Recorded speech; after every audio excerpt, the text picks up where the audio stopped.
शनिवार के दिन जो पीपल के वृक्ष में सरसों के तेल का दीप लगाता है उसको शनि कभी परेशान नहीं करता। एक बात हमेशा ध्यान रखिएगा, मान लो अगर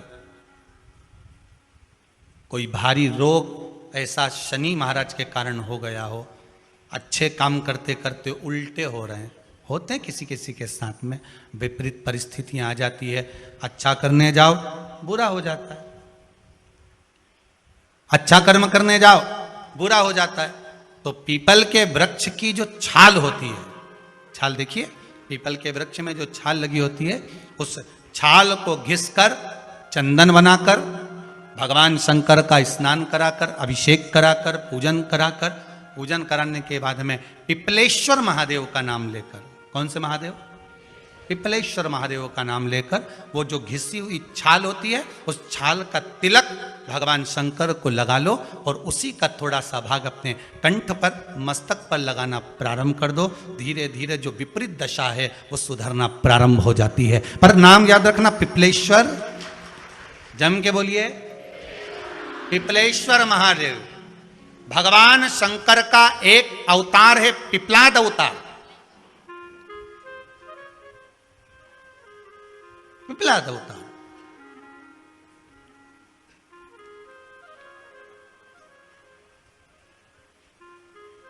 जब दधीचि ऋषि की अस्थियां चली गई, उनकी धर्मपत्नी सुवाच ने देखा मेरे पति को मार दिया गया, मेरे पति की अस्थियां ले गए राक्षसों का संहार करने के लिए, उनकी अस्थियां लेकर चले गए, मेरा पति चले गया। सुवाच गर्व से थी, मरना चाहती थी, प्राण छोड़ना चाहती थी। शिव जी ने देखा ये तो अग्नि के ऊपर चढ़कर अपनी देह त्याग रही।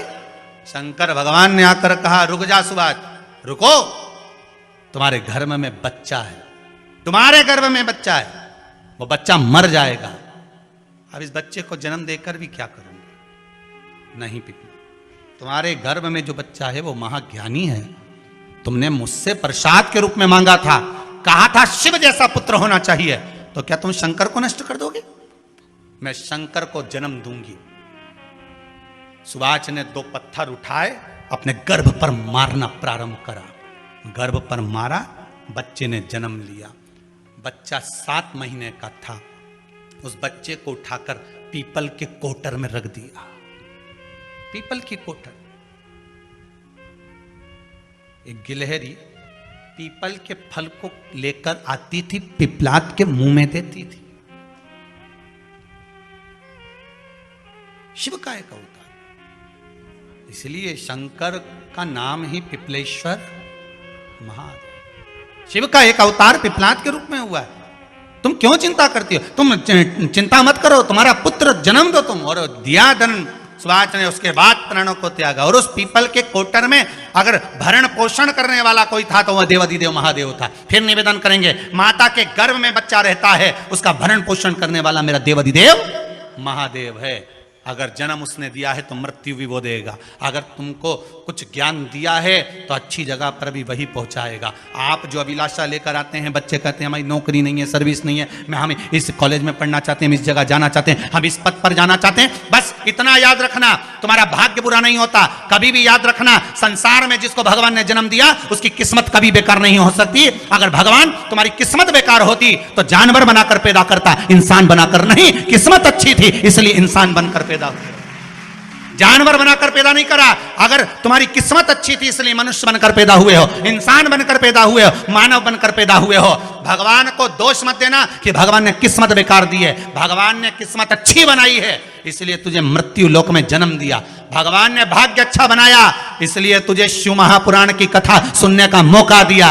नहीं तो भाग्य में नहीं होती तो कहां से मिल जाती? किस्मत अच्छी है तो भगवान नौकरी भी लगाएगा, धंधा भी करवाएगा, सर्विस भी कराएगा, विवाह भी करेगा, शादी भी करेगा, मकान भी बनाएगा, जायदाद भी देगा, संतान भी देगा।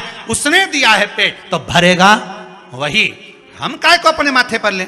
मैंने इतनी पढ़ाई कर ली, मैं इंजीनियर हो गया, मैं ये बन गया, मैंने तो ये कर लिया, उसके बाद भी मैं घर में बैठा हूं, मेरा छोरा घर में बैठा, इतना पढ़ने के बाद बैठा। जन्म उसने दिया है, भाग्य उसका है, किस्मत उसकी है, तो कहो उसको कि शंकर का भजन कर, मंथन करे, मक्खन निकलेगा और घी भी जरूर बनेगा। हारना मती, जब तेरे 3.5 करोड़ बार गिनती मत करना, गिनती वो करेगा। तू तो भज, तू कुबेरेश्वर का स्मरण कर, तू महाकाल का स्मरण कर, तू काशी विश्वनाथ का स्मरण कर, तू महाकाल राजा का स्मरण करके तो देख, शिव का भजन कर। एक लोटा पानी ले जाकर रोज चढ़ा शंकर जी के मंदिर में जा। शिव से भजन करने में क्या देरी। नहीं जा सकता शिव मंदिर में जाने में। बच्चों को अगर शर्म आती हो तो बेलपत्री के पेड़ के नीचे पानी चढ़ाया, वो भी नहीं कर सकता तो पीपल के पेड़ के नीचे चढ़ाया, वो भी नहीं कर सकता तो आंवले के पेड़ के नीचे चढ़ाया। पर कहीं जुड़ तो सरी, एक बार साध तो सरी, पकड़ने का प्रयास तो करो परमात्मा को। तुम भगवान को एक बार पकड़ लो, फिर परमात्मा नहीं छोड़ता। पूतना ने एक बार गोदी में लेके दूध पिलाया था, बाद में पूतना कह रही थी छोड़ दे छोड़ दे छोड़ दे, आकाश में उड़ गई, छोड़ दे छोड़ दे। भगवान के आई काय को मौसी, काय को आई, और आई है तो दूध पिलाया है तो फर्ज तो अदा करूंगा, ऐसे थोड़ी छोड़ दूंगा। तुम भगवान को एक लोटा पानी चढ़ा दोगे, भगवान को दूध चढ़ा दोगे तो भगवान ऐसे ही छोड़ देगा क्या? पकड़ लेगा, छोड़ेगा ही नहीं। फिर तुम कहोगे भगवान छोड़ दे, भगवान छोड़ दे। कहाँ कथा का रस लग गया लोगों को। अब दुनिया के लोग सोचते हैं अब मैं कथा भी यार नहीं सुनूंगा, मैं घर में काम करूं, दुकान में काम करूं कि कथा सुनूं। पर रात्रि के जैसे ही मोबाइल खोल के बैठा, आज देखो महाराज ने क्या क्या बोला, लगा रस। कितना भी अगर कोई वास्तु दोष बता दिया, पितृ दोष बता दिया, काल सर्प दोष बता दिया, कितना भी अगर कोई दोष बता दे, तो पीपल का जो जल वृक्ष में से झड़ता है, कभी कभी आप उसके नीचे हाथ रखकर देखना, थाली रखकर देखना, उसमें पत्थर पर देखना, तो वहां पर भी पानी के निशान आपको मिलेंगे, बूंद के निशान मिलेंगे।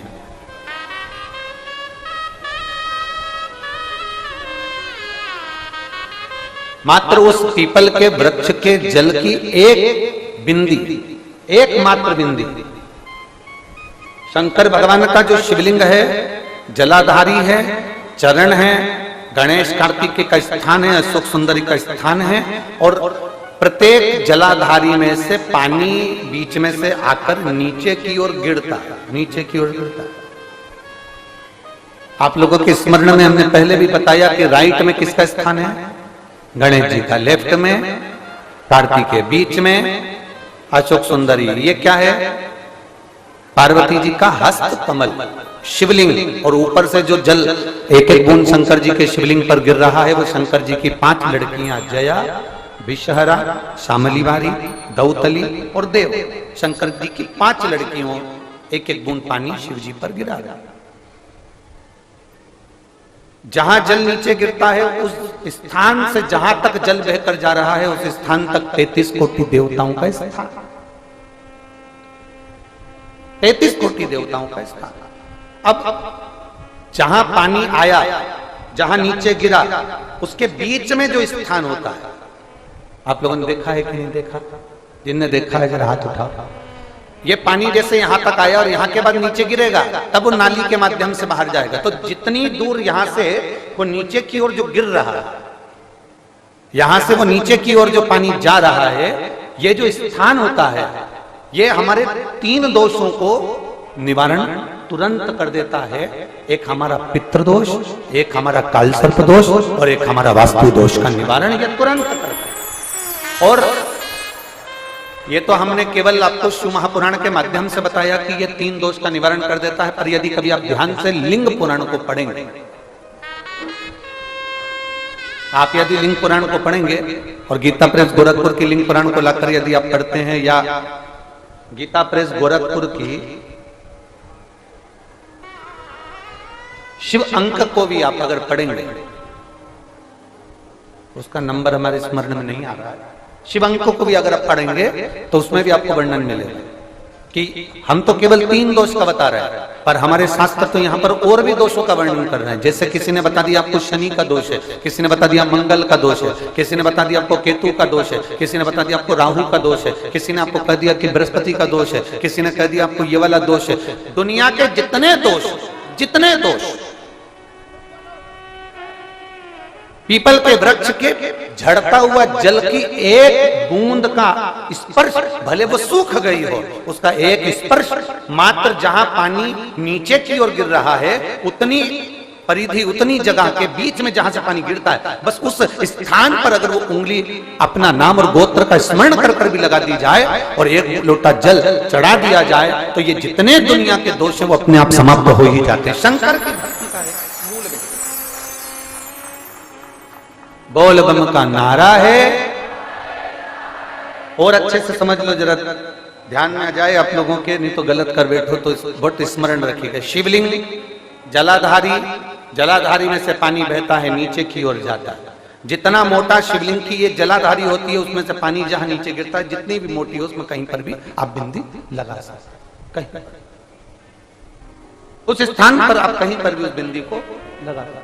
कोई कह दे तुमको कि तुम्हारा मंगल गड़बड़ है, कोई कह दे तुमको तुम्हारा राहु गड़बड़ है, कोई कह दे तुमको तुम्हारा केतु गड़बड़ है, कोई तुमसे कह दे तुम्हारा बृहस्पति गड़बड़ है, तो समझ लेना कि हमारे ग्रह की दशा को सुधारने के लिए ये जो स्थान है, बस उस स्थान पर एक बिंदु एक।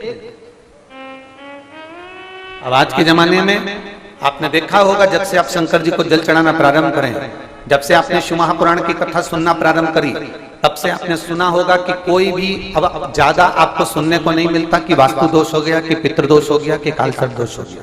इसके पहले का जो समय था, उस समय किसी को भी पत्रिका दिखाओ, किसी के पास भी जाओ, वास्तु दोष, कालसर्प दोष, पितृदोष, ये सारे दोष चलते रहते थे। पर तुमने जो एक लोटा जल शंकर भगवान को समर्पित करा, तुम्हारा चढ़ा हुआ जल उसी स्थान से नीचे गिर रहा है जहां हमने बिंदी लगाने का बताया, वहां से नीचे गिर रहा है, तो तुम्हारा दोष जल चढ़ाते चढ़ाते अपने आप वो दोष समाप्त होता चलेगा। सारी समस्या का हल एक ही लोटा। आप जो भगवान शंकर को समर्पित कर रहे हैं, आप भगवान शिव। 3,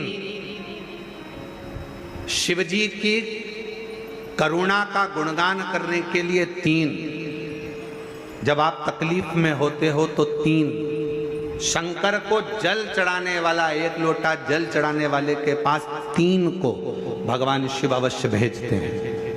दुख को समाप्त करने से पहले 3 को मेरा शंकर आपके दरवाजे पर जरूर भेजता है। पहले नंबर पर मां आद्य शक्ति दुर्गा को आपकी पड़ोसन के रूप में, आपके रिश्तेदार के रूप में, आपके कुटुंबी के रूप में, आपके संबंधियों के रूप में, किसी ना किसी के रूप में आपके पास भेजकर बोलेंगे, क्यों घबराती हो, क्यों चिंता करती हो, क्यों टेंशन लेती हो।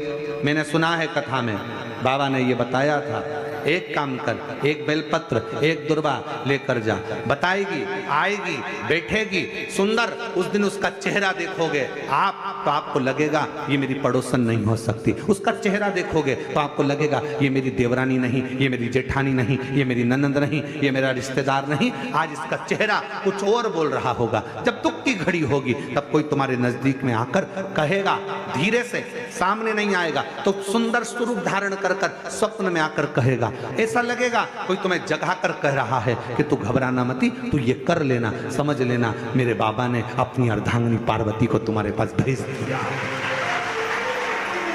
मेरे शिव ने अपनी पत्नी को तुम्हारे पास भेज दिया, अपनी अर्धांगिनी को भेज दिया। दूसरे नंबर पर मेरे भोले बाबा, मेरे शंकर, मेरे त्रिकालदर्शी, मेरे करुणा सागर, मेरे शंकर दूसरे नंबर पर अपने गण भृंगी को भेज देते। अभी जो आप कथा चाकरवाड़ी बीड़ में श्रवण करेंगे ना, वहां पर 1 बजे से 4 बजे तक, उसमें कथा में आप सुनेंगे भृंगी क्या क्या करता है।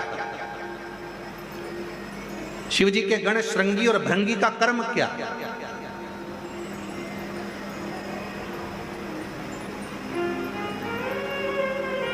श्रृंगी शिव से दूर नहीं होता और भृंगी शिव जी की आज्ञा पाकर शंकर के भक्त के पास जाकर बैठता है। शिव जी अपने दूसरे पात्र को भेजते हैं भृंगी को। जब आप चाकरवाड़ी बीड़ में 8 तारीख से 14 जून तक, 8 जून से 14 जून तक कथा सुनेंगे 1 बजे से 4 बजे तक, तो उसमें भृंगी के चरित्र का स्मरण करेंगे।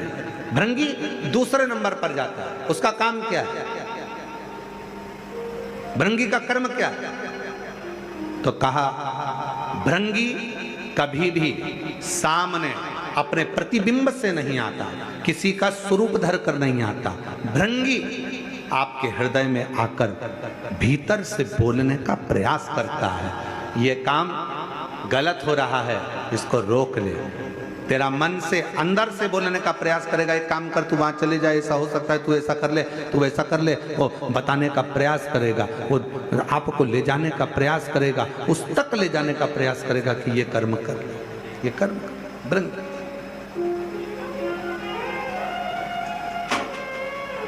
दूसरे नंबर पर भृंगी आपके मन की वाणी को शिव तक पहुंचाने का प्रयास करेगा। और तीसरे नंबर पर भगवान शंकर अपने भक्त का दुख हरने से पहले तीसरे नंबर पर भेज देते हैं अपने नंदीश्वर को, अपने नंदीगण को मेरे शिव भेजते हैं। नंदी का काम क्या है?